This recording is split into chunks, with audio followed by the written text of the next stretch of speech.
Salut tout le monde, merci de nous rejoindre pour votre rendez-vous hebdomadaire sur le foot anglais et le foot allemand, la Première Ligue et la Bundesliga au cœur de cette émission. On va évidemment débriefer le week-end passé et aborder les rencontres qui arrivent le week-end prochain. Vous connaissez désormais le principe. Salut Serge. Bonjour Philippe. Salut Phil. Salut Phil. Vous avez passé un bon week-end, on a eu de bons matchs, on a eu des surprises aussi ce week-end. Oui, encore une fois, on a vu dans le championnat anglais que tous les matchs sont difficiles pour les grandes équipes, face aux petites équipes aussi, que ce soit du bas du classement, milieu de classement, tous les matchs sont très compétitifs. Et on va en reparler évidemment de cette Première Ligue largement dans cette émission. On commence comme d'habitude avec un regard sur les prestations des Belges. Et tout d'abord, donc, les prestations des Belges en Première Ligue. Les deux Belges qui ont joué tout le match cette semaine, ce week-end, ce sont les deux gardiens à fil, Sels et Lamens. Ouais, c'est habituel pour Sels évidemment. Pour Lamens, ça le devient habituel, mais il a quand même connu sa première défaite en étant titulaire avec Manchester United. C'était lundi à domicile face à Everton, et malgré le fait qu'Everton avait été réduit à 10. Donc, les deux gardiens titulaires, Onana blessé, Lavia blessé, on le rappelle aussi. Et puis, quel match il nous a fait Leandro Trossard. C'était quand même assez exceptionnel. Tous les joueurs d'Arsenal le week-end dernier face à Tottenham ont été au top niveau, mais Trossard quand même, je vais dire, au sommet par rapport à ce qu'on a eu l'habitude de voir de ce garçon-là.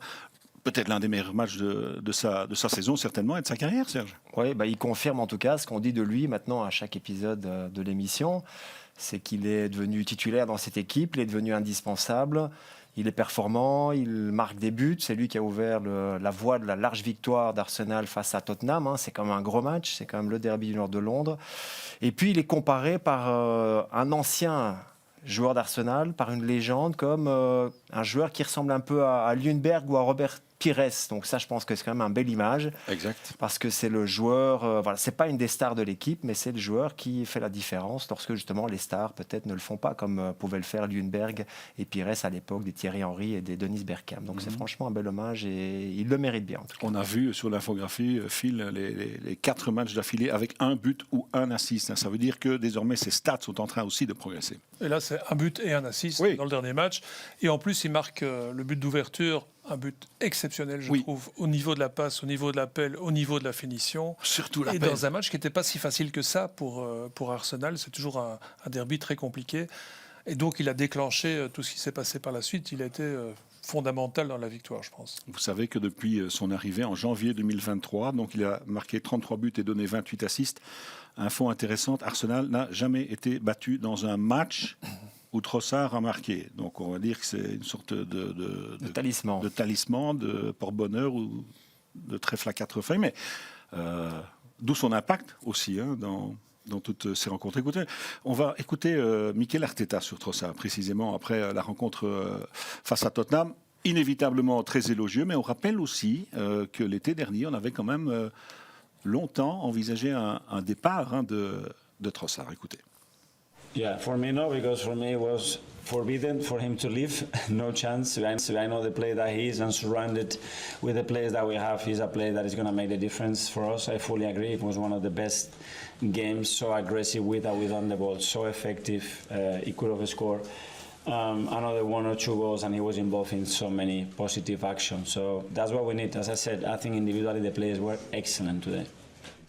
On va évidemment reparler un petit peu plus tard dans l'émission de ce match face à Tottenham. Et les dernières choses pour Trossard, on aimerait bien qu'il atteigne ce niveau aussi en équipe nationale. Il fait de bons matchs en équipe nationale, c'est parfois un petit peu moins bon au niveau des stats, le contexte est différent aussi. Mais le talent, il est tellement énorme, son talent. S'il va à la Coupe du Monde en tant que champion d'Angleterre, peut-être que ça le motivera d'autant plus. C'est peut-être aussi que ses équipiers Arsenal sont meilleurs que oui, Arsenal. C'est peut-être pas faux. Effectivement. Bon, autre Belge en Angleterre, un autre international, bien entendu, c'est Youri Tielemans. Il reprend du temps de jeu depuis le début du mois de novembre. Il a été absent pendant 1 mois et demi pour une blessure au mollet. Première titularisation avec Aston Villa depuis son retour. Victoire 1-2 à Leeds. Retour bénéfique, évidemment, pour Aston Villa. Même si les Villans ont fait du bon boulot aussi sans lui. Oui. C'était difficile de revenir dans une équipe qui fonctionnait de nouveau bien, parce que le début du championnat avait été difficile pour Villa. Puis là, ils étaient quand même sur une belle série de matchs sans défaite. Ils ont été battus une fois, je ne sais plus contre qui, mais sinon, c'était vraiment très positif, que ce soit au niveau de la Coupe d'Europe ou du championnat. Et surtout, l'entrejeu paraissait devenu très stable. Ouais. Alors, Onana a dû se réintégrer dans cet entrejeu. Et là, il a un petit peu bénéficié, je pense aussi, du fait que Onana est revenu un peu blessé de l'équipe nationale pour tout de suite reprendre une place de titulaire. Et il a été assez bon, je trouve. Il a tout à fait confirmé son statut dans cette équipe. Ouais, C'est un atout supplémentaire, je pense, encore pour Villa. Évidemment, il n'est peut-être pas encore tout à fait à 100%, Non. mais il semble quand même assez affûté. La saison dernière, Serge, il a fait une saison extraordinaire où il a quasiment tout joué. Ouais, c'est un incontournable. Quand il est à 100%, il est incontournable. C'est un des leaders de l'équipe. Il revient en bon moment parce que là, on est parti pour 3 mois quasiment non-stop avec tous les matchs en plus maintenant qui vont arriver, la période des fêtes, la Ligue des Champions. Aston Villa se repositionne à la 4e place, ce qui n'était pas évident après le début de saison manqué. Donc je pense que là, ça va vraiment bien fonctionner pour lui. Rodgers a été décisif 2 fois. Oui. Je pense que le retour de Tielemans est à mettre en lien avec cela, parce que Rodgers avait un peu du mal à s'exprimer offensivement, à être efficace devant le but. Tielemans revient, il marque. C'est quand même Et pour notre équipe nationale aussi, c'est un plus, parce que il y a beaucoup de monde aussi dans l'entrejeu pour notre équipe nationale. Onana, Raskin, Tielemans, on va dire que plus il y a de la concurrence, mieux c'est, parce que c'est une forme d'émulation. Moi, je suis déjà à la Coupe du Monde, en fait, presque. Donc, on verra d'ici là, mais voilà, Tielemans, super. On espère qu'il évitera les blessures et qu'il pourra continuer sa progression. On passe aux prestations des Belges en Allemagne à présent. Les titulaires. En Allemagne, ce sont souvent les mêmes titulaires aussi. Linen, Sambi, Théat, on va en reparler dans un instant. Duranville, Phil, il a joué avec les espoirs belges, mais il est en manque de conditions. Voilà, il est jugé en manque de conditions, donc il n'était pas encore dans l'équipe. Ça va venir, mais sans doute que le niveau de la Bundesliga est encore un petit peu trop exigeant pour son retour de blessure. Et puis il y a du monde aussi, il y a de la concurrence du côté de Dortmund. On parlera de Dortmund aussi dans un petit instant dans cette émission. Mais moi, quand je regarde le tableau là, il y a quand même toujours un joueur qui m'épate, et depuis pas mal d'années maintenant, c'est Arthur Théat. Par son parcours et par sa régularité, on en a déjà parlé dans cette émission, il joue tout le temps. Moi, je l'appelle le forçat de la Bundesliga, ou de l'équipe nationale, parce qu'en équipe nationale, il joue tout le temps aussi. C'est quand même... c'est important de souligner ça. Surtout que c'est un joueur dont on a parfois douté. On ne savait pas trop s'il devait jouer comme central, comme latéral. Quand il était à Rennes, il n'était pas tout à fait reconnu comme indiscutable.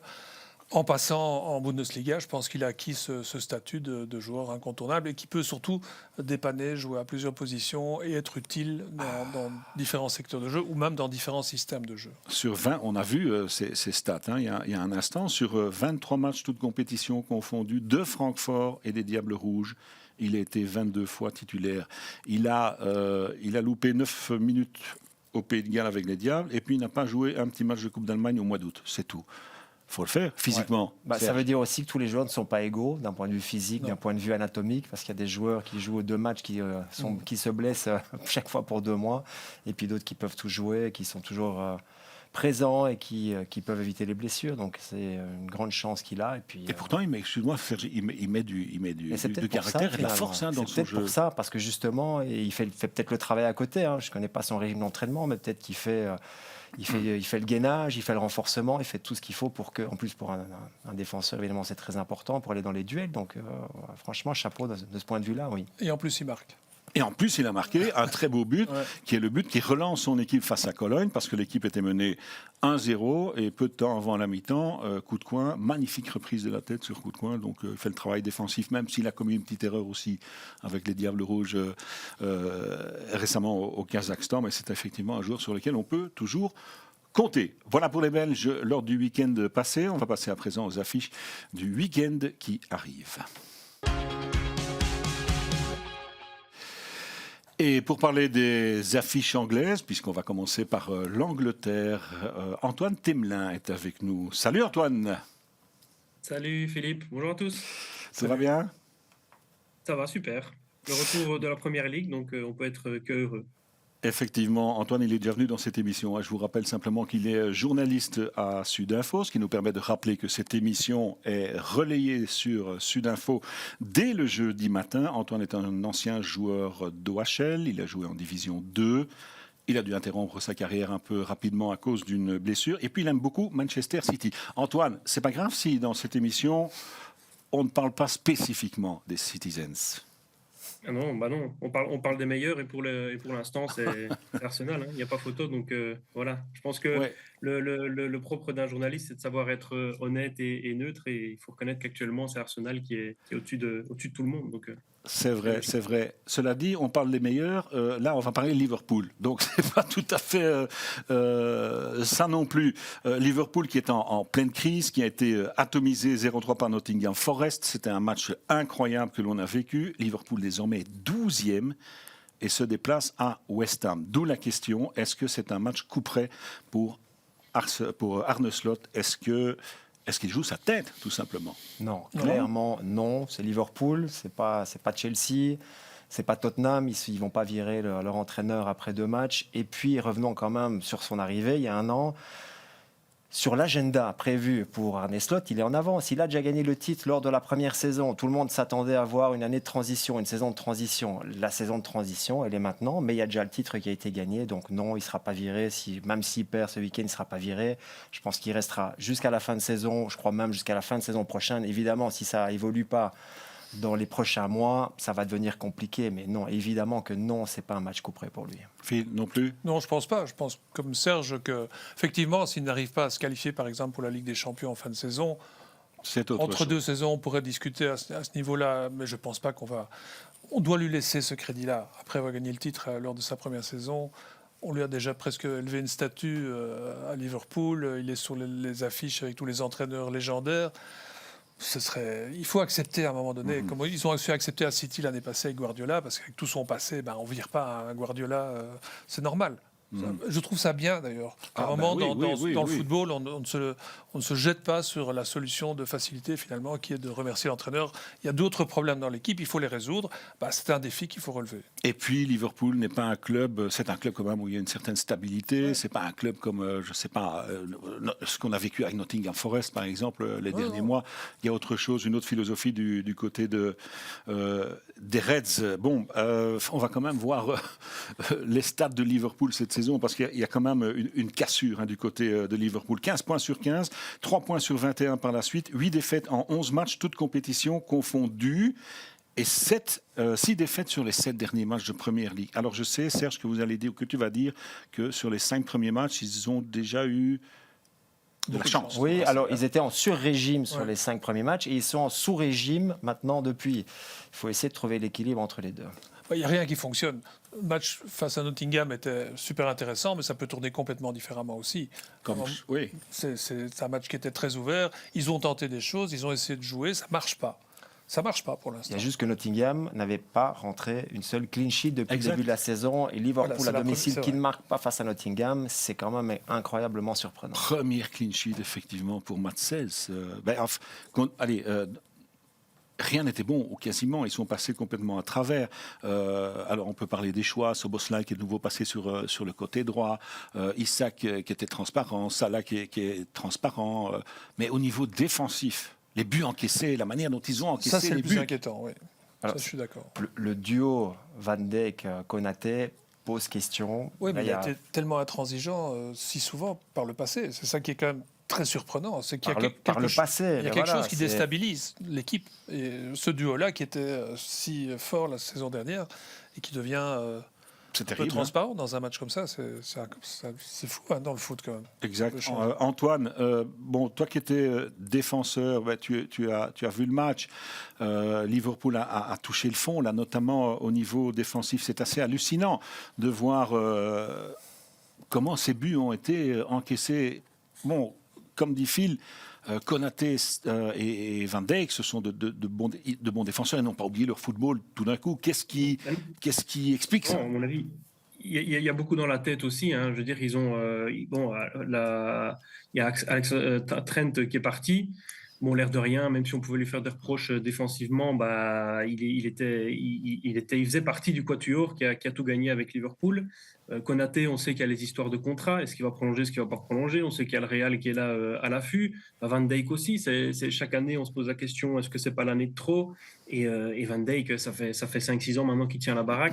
Et voilà, forcément, là actuellement, ces dernières semaines, c'est vrai qu'il coule un petit peu. Et puis bon, Kerkez, qui n'a pas encore convaincu non plus. Je veux dire, les rares fois où Robertson a joué, moi j'ai été plus convaincu par Robertson que par Kerkez. Après, on comprend que Arne Slot ait envie peut-être de passer à autre chose. Mais c'est clair que pour le moment, en plus, parce que moi je trouve que c'est ça qui est inquiétant, c'est que c'est à tous les niveaux. C'est l'attaque, c'est le milieu, c'est la défense, bon, c'est même le gardien, même si Alisson est revenu. Pour le moment, ça va nulle part. Donc c'est ça, moi, qui me fait penser que ça va pas aller mieux du jour au lendemain. On aurait pu le penser avec les victoires contre le Real Madrid et Aston Villa. Ben non, la semaine suivante, ils sont retombés dans leur travers. Donc je pense que pour le moment, il y a rien qui tourne. Et la moindre petite erreur ça se transforme en but. Voilà, il y a des périodes comme ça. Je pense que ça n'enlève rien au fait que Konaté et Van Dijk sont des défenseurs de très grande qualité. Pour Van Dijk, peut-être le meilleur du monde sur les 5 dernières saisons. Mais voilà, pour le moment, ça ne tourne pas. Et je pense qu'il y a beaucoup dans la tête aussi. Et de toute façon, c'est très bien qu'une année après le titre, c'est jamais simple. Donc voilà, je pense que l'année de transition de Liverpool qu'on pensait connaître la saison dernière, c'est cette saison. Et voilà, il faut juste s'accrocher, essayer de décrocher le top 4, top 5. Et puis voilà, on passera à autre chose la saison prochaine. C'est vrai que quand on est champion, c'est pas forcément facile la saison suivante. Hein. Bon, surtout quand on est champion, la surprise générale. Hein. C'était pas du tout prévu. Regardez le tableau qui suit. Liverpool, en fait, dans l'histoire de la Première Ligue, eh bien, c'est l'un des pires départs d'un champion en titre. Le pire départ, vous le constatez, hein, c'était Chelsea en 2015, 11 points après 12 matchs, et Mourinho avait été viré. Ouais. Et alors, Manchester United en 96-97, c'était pas un bon départ non plus, mais ils ont été champions. Bon. Ranieri aussi avait été viré. Avec Leicester. Avec Leicester, c'est vrai. Le titre légendaire. Après, alors, moi, je me suis demandé à un moment donné, est-ce qu'on ne vit pas la même situation, même si c'est un peu différent, le contexte est différent, avec Liverpool cette saison que City la saison dernière. Oui. City, c'était moins mauvais. Hein, City, c'était 4 titres d'affilée, donc il y avait quand même l'usure de ces titres remportés. Là, c'est encore une situation différente. Oui, mais en termes de résultats, ils avaient beaucoup plus de points. Je crois qu'ils avaient 5 points de plus ou 4 points de plus que Et ici, dans le cas de Liverpool, il y a un autre chiffre, c'est les 450 millions dépensés pendant l'été. Ça fait mal quand même, parce que ça implique non seulement les décisions du coach, mais aussi du directeur sportif, de la direction, de tout le monde. Ouais. Pourquoi avoir changé une équipe qui gagne ? Exact. Pourquoi aller chercher un Isak à 125 millions Alors pour Isak, oui, pour les autres, non, parce qu'il faut renouveler l'équipe à un moment. Ça restait quand même l'équipe de Klopp encore l'année passée, donc il fallait renouveler. Isak, ça pose question. Ça a duré tellement longtemps, jusqu'au dernier jour, il ne s'est pas entraîné pendant plusieurs semaines. Là, ça pose question. Avec Ekitike qui était déjà arrivé, qui pouvait remplacer Darwin Núñez, qui était le numéro 9 qui était parti. Je pense que ça c'est sans doute le transfert raté. D'ailleurs, il n'a toujours pas marqué, sauf en Coupe de la Ligue. Il a l'air d'être complètement hors forme. Je pense que là, Liverpool s'est loupé, en plus avec le transfert le plus cher de l'histoire de la Première Ligue. Sur les autres, je pense qu'il fallait à un moment quand même injecter du sang neuf dans l'équipe. Je suis tout à fait d'accord. Mais ce que je veux dire, c'est que la presse en Angleterre ne rate jamais une occasion de se jeter sur une proie. Non. Et là, pour l'instant, c'est la curée sur Slot et Liverpool. C'est presque... Enfin, je ne suis pas d'accord avec ça, parce qu'on ne peut pas tout balancer comme ça. Et tout d'un coup, les journaux anglais. Bien sûr. Enfin, la BBC, c'est aussi un journal anglais. Et ils ne sont pas en reste dans ce genre de commentaires. Je trouve ça quand même un petit peu indécent à certains moments. Et ce qu'on pointe systématiquement, c'est ces 450 millions dépensés. Et donc, on remet en cause à la fois la qualité de ceux qui décident et la qualité des joueurs qui ont été recrutés. Moi, je ne suis pas d'accord. Il y a sûrement des erreurs de casting à un moment donné, ou de choix, mais il y a aussi... des faits qui sont un peu extérieurs. On oublie par exemple, je ne sais pas à quel point ça peut marquer une équipe, mais c'est le décès de Jota cet été. J'allais y venir, oui. C'est quelque chose qui peut aussi avoir un impact sur les joueurs. C'est une équipe qui a été traumatisée, voilà. Ça c'est une certitude. Il faut avoir un peu de recul, attendre et voir comment ça va se dérouler. Puis il reste la Ligue des Champions, ils sont quand même, par la défaite à Galatasaray. Ils jouent ce mercredi contre le PSG. Ouais. Ok, bon, suite à la défaite face à Nottingham, Slot, bon, il a assumé la défaite, il a dit, ok, c'est ma responsabilité. Écoutez maintenant le capitaine, précisément, Virgil van Dijk. Bon, c'est assez court, mais c'est assez clair aussi. And I think overall, I think we were just not good. Good in terms of the battles, the challenges, the second ball fight, too rushed.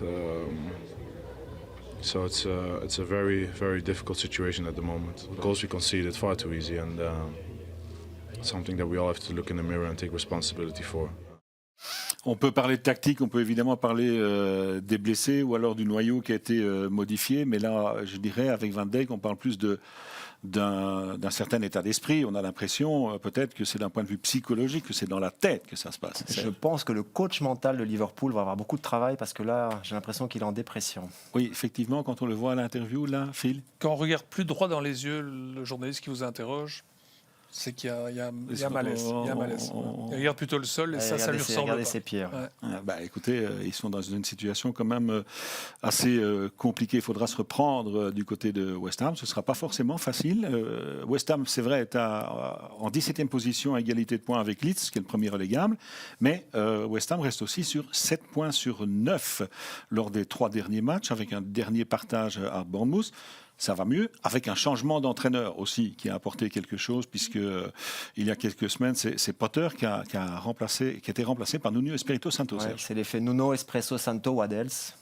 Il est arrivé et puis ça va beaucoup mieux parce qu'il a mis une base beaucoup plus solide dans cette équipe. Il a comblé les espaces laissés quand même par un Graham Potter. Je ne sais pas si vous avez vu, même en Suède, il est devenu entraîneur sélectionneur de la Suède et ça ne va pas du tout, même s'ils sont en barrage grâce à la Ligue des Nations. Mais il a fait du bon boulot à Brighton. Ensuite, il a été viré à Chelsea, viré à West Ham. Maintenant, il n'a jamais digéré ce passage. Non. Il aurait dû rester à Brighton à l'époque. Enfin bon, on ne refait pas l'histoire non plus.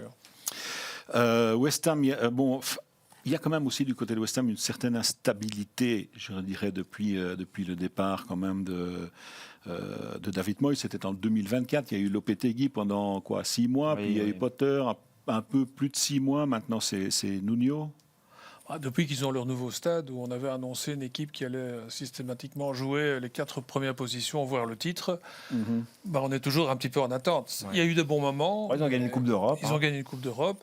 Mais ça reste quand même une équipe qui n'est pas à la hauteur des ambitions et de l'investissement qu'il y a eu, ne fût-ce qu'au niveau du public. Il y a une vraie attente. Ouais. C'est un grand club, West Ham, et on attend qu'ils reviennent. Et pour l'instant, ça ne réussit pas.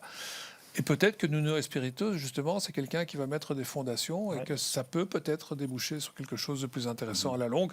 Donc ce sera un match piège pour Liverpool, certainement. Antoine, West Ham capable de faire quelque chose face à cette équipe de Liverpool, équipe qui va un petit peu mieux, l'équipe de West Ham.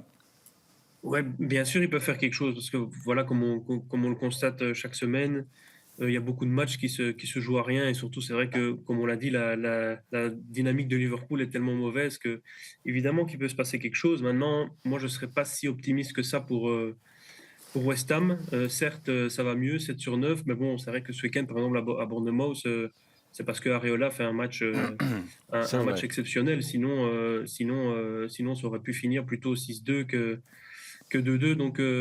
Donc, je pense qu'ils sont capables de faire quelque chose parce qu'ils ont toujours, effectivement, il y a toujours Paqueta qui peut toujours faire quelque chose. Il y a toujours Bowen qui peut marquer dans n'importe quelle situation. Wilson qui se remet à marquer. Mais sinon, ça reste, je trouve que le noyau reste assez léger. Et la chance de West Ham, c'est que cette année, il y a Wolverhampton qui n'est même pas dans la course pour se sauver.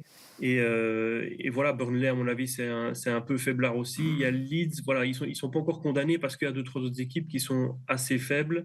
Mais sinon, c'est clair que ça manque quand même globalement de qualité, je trouve, et surtout qu'ils ne savent pas compenser ça par un fighting spirit ou justement, comme Leeds pourrait le faire, aller gagner là-bas, c'est très très compliqué. C'est vrai qu'avec le nouveau stade à West Ham, c'est un peu mort à chaque fois les matchs là-bas. Donc voilà, donc il y a du mieux. C'est vrai que c'est les vieilles recettes. Nuno, c'est comme les Sean Dyche ou David Moyes, évidemment, dès que ça ne va pas, on fait appel à eux.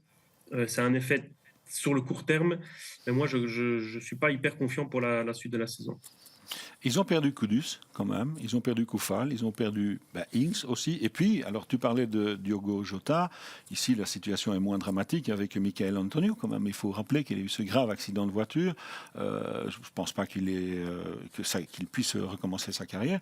Pas mal d'arrivées aussi. Donc, tout ça explique aussi un peu Oui, c'est sûr que c'est très agité. Je suis assez d'accord pour dire que le noyau est en dessous du niveau moyen requis pour jouer au moins une place dans la première partie de tableau en Première Ligue. Maintenant, il faut laisser un petit peu de temps aussi à Nuno Espirito. Il y a toujours dans ces équipes aussi des joueurs dans les équipes B, les jeunes. Il y a sûrement du matériel à utiliser. Et puis, il y aura l'hiver aussi pour peut-être les recruter un petit peu. Oui, à mon avis, au mercato du mois de janvier, ça va quand même bouger du côté de West Ham. Mais il y a des joueurs de qualité. Donc, voilà, c'est vrai que il y a des équipes plus faibles que West Ham et que c'est la chance, évidemment, des Londoniens pour rester au-dessus de la zone rester au-dessus de la ligne de flottaison. Mais il y a quand même des joueurs de qualité dans cette équipe. Ok, autre affiche en Angleterre et non des moindres. Chelsea face à Arsenal, dont on a déjà un petit peu parlé. Ce sera dimanche à 17h30 sur Play Sport. Serge, ce sera avec toi en commentaire et tu seras sur place à Stamford Bridge. Chelsea, deuxième à 6 points d'Arsenal. Sous le toit, alors. C'est toujours sous Oui, le toit. c'est tout en haut, là. Oui, il faut avoir t'as des lunettes, donc c'est très bien. Ne les oublie pas. Mais c'est vrai des bonnes jambes aussi pour aller jusque-là. Il n'y a pas d'ascenseur. C'est vrai. Ok, tu seras sur Play Sport donc, pour commenter cette rencontre. Chelsea, deuxième à 6 points d'Arsenal. Alors, je vais dire que l'occasion est belle, évidemment, pour Chelsea de revenir à 3 points, mais le risque, c'est de se retrouver à 9 points, inévitablement. C'est mathématique. Est-ce que c'est déjà un match charnière, ça ? Parce que si Arsenal gagne 9 points d'avance sur Je dis que c'est un match à 6 points, en fait. Mais tous les matchs sont à 6 points. d'une certaine manière. Oui, c'est un match charnière, oui, bien sûr. Charnière. C'est pas encore un match décisif, c'est pas un match concret, mais c'est un match charnière, effectivement. Oui. Parce que là, ils peuvent complètement lâcher Chelsea. Oui, et puis comme City et Liverpool sont loin, ça fait quand même beaucoup de rivaux potentiels pour le titre qui seraient quand même déjà bien loin derrière dans le rétroviseur. Phil ? Oui, c'est les deux premiers qui se rencontrent. C'est toujours des matchs importants. C'est vrai qu'Arsenal donne clairement l'impression d'être supérieur à tout le monde pour l'instant. Ils ont été battus paradoxalement que par Liverpool, mais dans un match quand même, ça s'est joué sur un coup franc. Sinon, il n'y a pas eu énormément d'occasions pour les Reds. Maintenant, Chelsea est en train de monter en puissance petit à petit aussi. Bon, ils n'ont pas Palmer, mais ils ont quand même su développer un effectif qui semble, malgré sa richesse parfois handicapante, parce qu'on a l'impression qu'il y a trop de joueurs dans cette équipe. Là, on a l'impression que ça commence à être un peu plus stable. Quand même. Oui et non, ça reste quand même fort irrégulier. Il y a eu ce partage notamment à Karabakh en Ligue des Champions. Après, c'était un long déplacement. Il y avait mais c'est pas une excuse avec des joueurs pareils. Mais en championnat, c'est plus avec un entraîneur qui fait tourner énormément son 11 de base. Donc ça reste quand même fort irrégulier. J'ai commenté par exemple le match à Burnley le week-end dernier. Il marque 2 beaux buts. C'était compliqué. Mais à part ça, il n'y avait rien de très extraordinaire. On va reparler de Chelsea. Important aussi cette semaine. Oui. Ligue des Champions. Barcelone. Ah, bon, Chelsea-Barça, ce mardi, Arsenal-Bayern ce mercredi. Des résultats qu'on ne connaît pas encore au moment de l'enregistrement de cette émission, mais ces deux matchs vont quand même peser, ne fût-ce que dans les jambes. Clairement, et psychologiquement aussi, ce sont des matchs... Alors, avec le nouveau système de la Ligue des Champions, même des grosses affiches comme ça ne sont pas des matchs charnières. Parce qu'ils sont tous bien, tous les clubs anglais sont bien placés en Ligue des Champions, donc même s'ils le perdent, c'est pas très très grave en soi, mais ça peut avoir un impact sur le physique certainement, et peut-être sur le mental aussi. Allez, on revient sur Arsenal, qui a fait un match énorme contre Tottenham. On va y revenir. Ce week-end, c'est à nouveau un derby londonien. Est-ce qu'il y aura à nouveau une victoire d'Arsenal? Parce que sur ces 6 derniers matchs, Arsenal a gagné 4 derbys, c'est-à-dire contre West Ham, à Fulham, contre Palace et Tottenham. Mais aller à Stamford Bridge, c'est évidemment plus compliqué, même si le parcours de Chelsea à domicile est moins bon que le parcours de Chelsea à l'extérieur. Ça se joue sur 3 points, mais ça vaut la peine d'être souligné quand même. D'habitude, c'est l'inverse, évidemment, pour des équipes, surtout pour des équipes de tête. On dit classiquement, dans le temps, on disait il faut gagner à domicile et faire match nul à l'extérieur. C'est l'ancien temps. Ça, mais ça reste assez vrai. Si on continue avec cette logique toute une saison, on sera plutôt dans le haut du tableau. c'est pas tout à fait normal de ne pas être efficace à domicile. C'est moins grave que Tottenham. Oui, mais Tottenham, c'est une équipe beaucoup plus paradoxale, je pense, que Chelsea. Serge sera d'accord avec moi. Mais, Chelsea, Bon, on l'a vu c'est ce week-end. Hein. voilà. Et Chelsea, c'est un petit peu particulier quand même de voir qu'ils sont moins efficaces à domicile. Je sais pas, j'ai pas d'explication. Il n'y a pas toujours une explication logique en football. Hein. On avait parlé pour Tottenham notamment du fait que le stade est tellement grand qu'il n'y a pas d'ambiance. Mais à Stamford Bridge, c'est tout à fait l'inverse. C'est un stade plus à l'anglaise, Oui. qui est beaucoup plus resserré autour de la pelouse. Donc le soutien du public, on le sent. Ils ont perdu, excuse-moi de t'interrompre, ils ont perdu parfois des points dans le dernier quart d'heure ou dans le temps face à additionnel. Sunderland. Mais c'est notamment. peut-être ça le problème. En fait. Brighton aussi, je crois. hein. Voilà, c'est le seul problème de Chelsea, c'est que physiquement, ils ont l'air d'avoir un peu de mal à bien terminer les matchs. Et ça, contre Arsenal, ça peut peut-être avoir. Moi, j'étais un gros là, impact. j'étais dans le stade face à Liverpool. Justement, ils avaient fait la différence dans le dernier quart d'heure en étant très enthousiaste et en allant vraiment chercher le deuxième but. Donc, ça dépend aussi de l'adversaire. Je pense que ce match face à Arsenal va nous permettre de voir le meilleur Mais visage. c'est de peut-être Chelsea. plus mental que physique, en fait. Parce que je me souviens que l'année passée, ça a été le cas plusieurs fois aussi, où dans le dernier quart d'heure, ils prenaient un but. Mais c'est parce qu'il y avait un relâchement et pas un manque de concentration. Ça, c'est peut-être un de leurs défauts. Chelsea reste sur 3 victoires d'affilée Ouais. quand même. À Ouais. Tottenham 0-1, contre Wolverhampton évidemment 3-0, 0-2 à Burnley. Antoine, c'est une équipe qui a évidemment énormément de potentiel. On se dit que c'est une équipe qui ne peut être que là où elle est, en tout cas dans cette saison-ci, à ce moment-ci.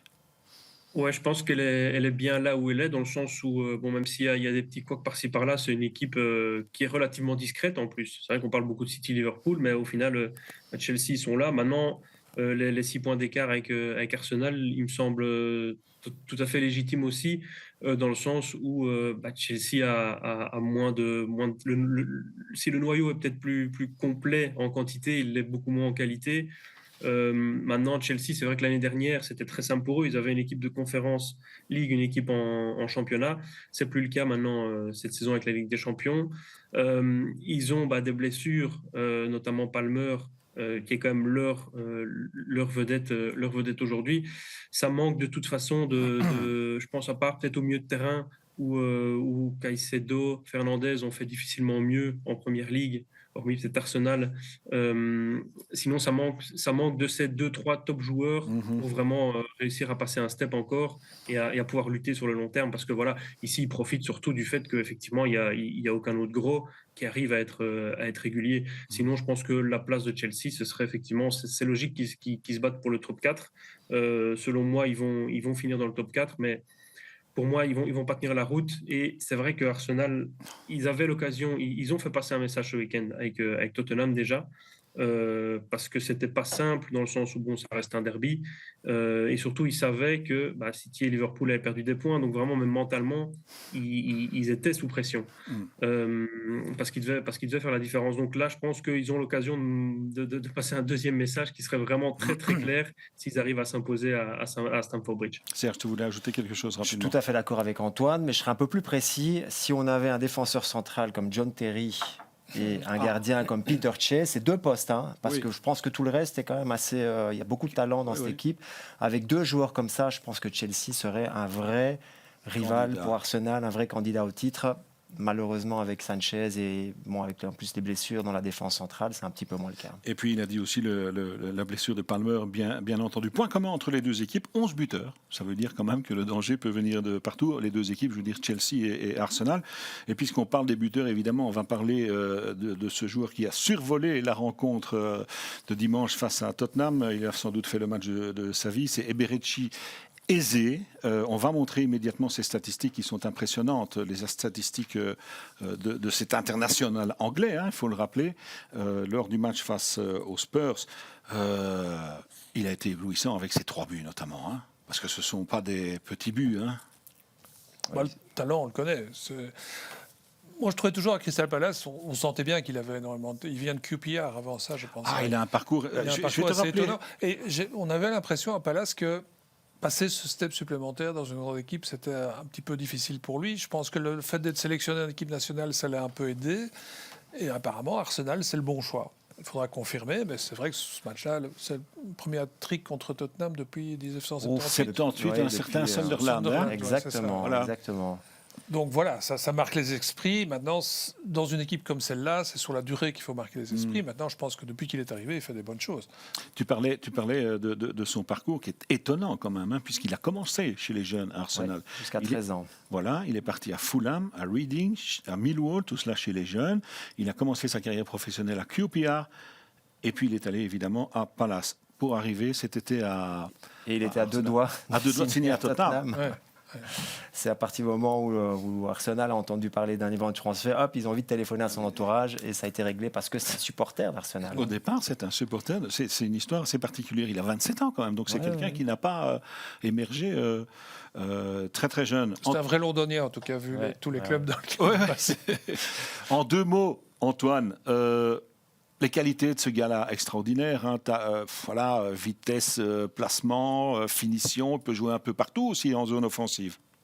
Oui, dans les petits espaces, en vrai, c'est ça sa principale qualité. Et c'est vrai qu'on l'a vu sur les 3 buts du week-end. Si on regarde bien, ces enchaînements sont ultra rapides, en fait. Parce que, bon, certes, la défense de Tottenham laisse parfois à désirer, mais je veux dire, en première ligue, vous n'avez pas 5 secondes pour tirer. Et là, c'est des petites touches à chaque fois. Il enchaîne ultra rapidement. Et c'est vrai que ce week-end, c'était le match qu'on attendait de sa part, en fait. Parce que c'est vrai que depuis quelques années maintenant à Palace, on sait qu'il est trop fort pour Palace, mais on pouvait se poser la question, est-ce que par contre il n'est pas trop juste pour une équipe du top? Là, il bénéficie du fait que Odegaard soit blessé, parce que du coup, il n'est pas déporté à gauche, il est vraiment dans le cœur du jeu. Et c'est vrai que là, forcément, avec toute la présence offensive de Arsenal, parce que certes, il joue son véritable neuf, mais il y a du monde autour du rectangle et c'est vrai que là, lui, dès qu'il est balle au pied, avec sa rapidité d'exécution, il peut faire des différences. Et c'est vrai qu'il était exceptionnel parce qu'il en a marqué 3, il aurait pu en mettre plus ce week-end. Eh bien, effectivement, confirmation avec ce petit morceau d'interview de Mikel Arteta sur la prestation d'Eze, le pourquoi du comment de cette prestation éblouissante. On écoute Arteta. Things happen for a reason, and after the international duty, he had 2 days off, and after 1 day, he wanted to train, and he wanted to improve, and he wanted to do extra practice, and he was asking me questions about this and that. And when a player has such a talent and his desire is at that level, then these things happen, and he fully deserved that. I'm so happy for him because since the day that he came, he brought something else to the team, certain joy, certain aura that this team needed, and now hopefully will give him a lot of confidence to him and the team. Je pense qu'il n'y a pas de problème de confiance, effectivement, que la confiance est arrivée. Ça, il n'a Eze. jamais eu. Eze n'a jamais eu de problème de confiance.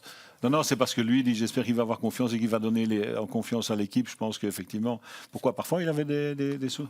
À Palace, on pouvait avoir le sentiment qu'il avait une sorte d'ego un peu surdimensionné. Dilettantisme. Peut-être, oui, Ouais. parfois. Il En aime, tout il cas- aime beaucoup le ballon, hein, ça c'est sûr. Quand Mais ici, Olysée était Arsenal- encore là, il faisait tourner toute l'équipe. hein. Ouais, Ça, oui, c'était oui, deux oui. super talents dans cette équipe. Avec incontestablement. Mateta aussi.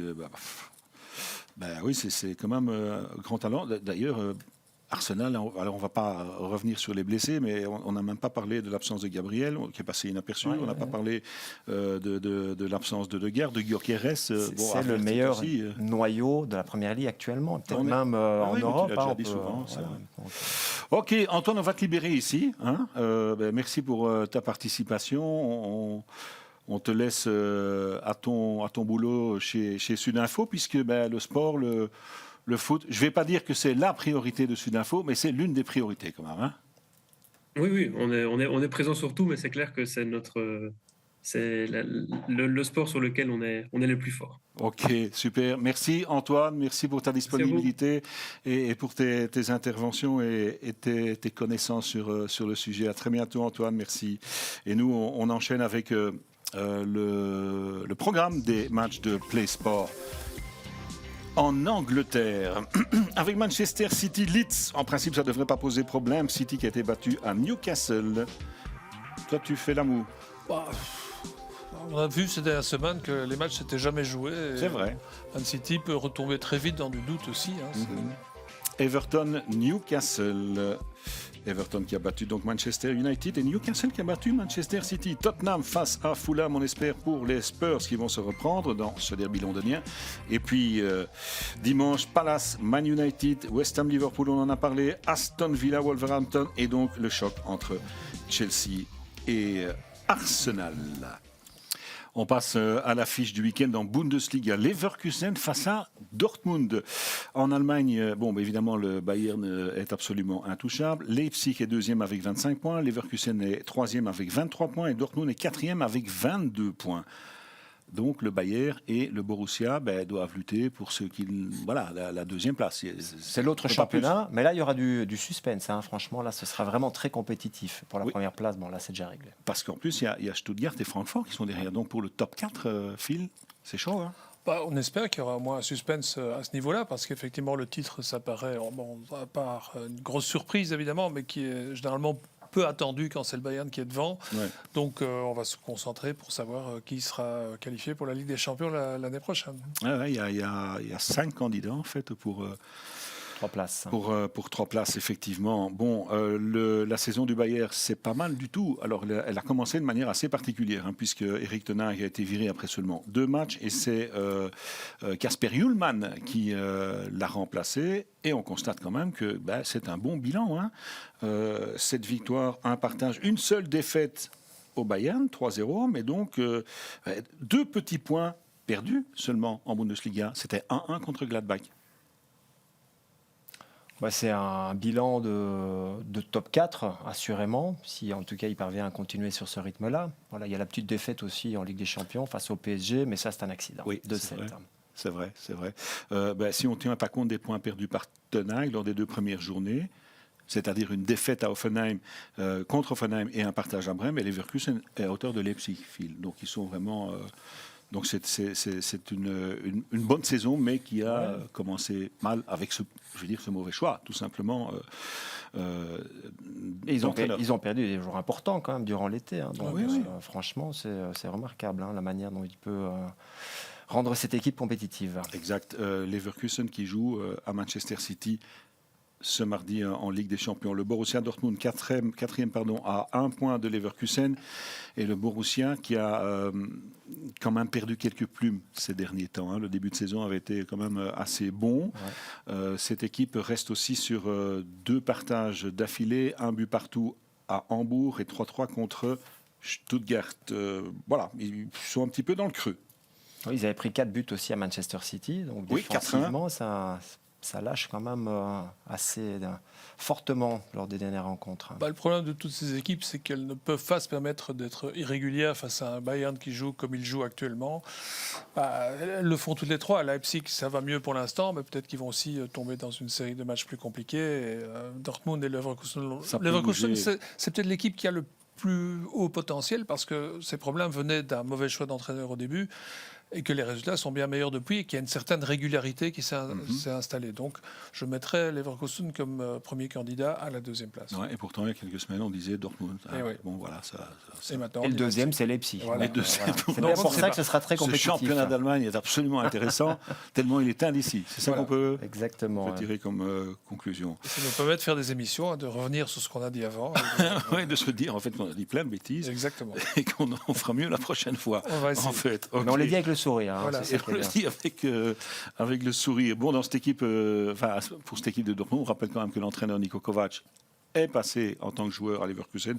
C'est vrai qu'il a joué 3 saisons du côté de Leverkusen, mais il a joué un petit peu partout, notamment au Bayern aussi, lorsqu'il était joueur, Niko Kovac. Voilà, on arrive à la fin de cette émission et on va donc récapituler ensemble les matchs qui seront diffusés ce week-end sur Play Sport, les matchs de Bundesliga. Gladbach qui va beaucoup mieux. Qui va beaucoup mieux, qui remonte. Attention, Leipzig, déplacement peut-être difficile. Bayern face à Saint-Pauli, on sait ce qui va se passer, ou presque. Leverkusen, Dortmund, on en a parlé. Et puis Francfort aussi, qui est dans le top 4 là, face à Wolfsburg. Il y a l'Europa League aussi, n'oublions pas, sur nos antennes. Demain, le programme le voici. Vous êtes Serge, toi tu es Serge Romain Mitulane. Face à une étonnante équipe danoise.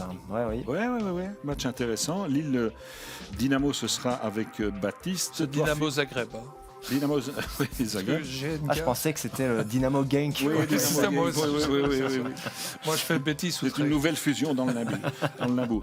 Betis Utrecht avec toi et puis et Nottingham Forest, eh bien, ce sera tout simplement avec moi. Voilà pour le programme de l'Europa League. On vous rappelle aussi que cette émission, même si on l'a déjà dit, est relayée tous les jeudis matins sur le site de Sudinfo au cas où vous la loupez le mercredi soir. Les réseaux sociaux, ils sont là, évidemment, Instagram, Facebook et X. Vous n'hésitez pas à nous rejoindre. Merci Serge. Avec Merci plaisir. Avec Phil. plaisir. Et merci à vous, bien entendu, pour votre fidélité. Belle fin de semaine et bon week-end foot. À très bientôt. Bye bye.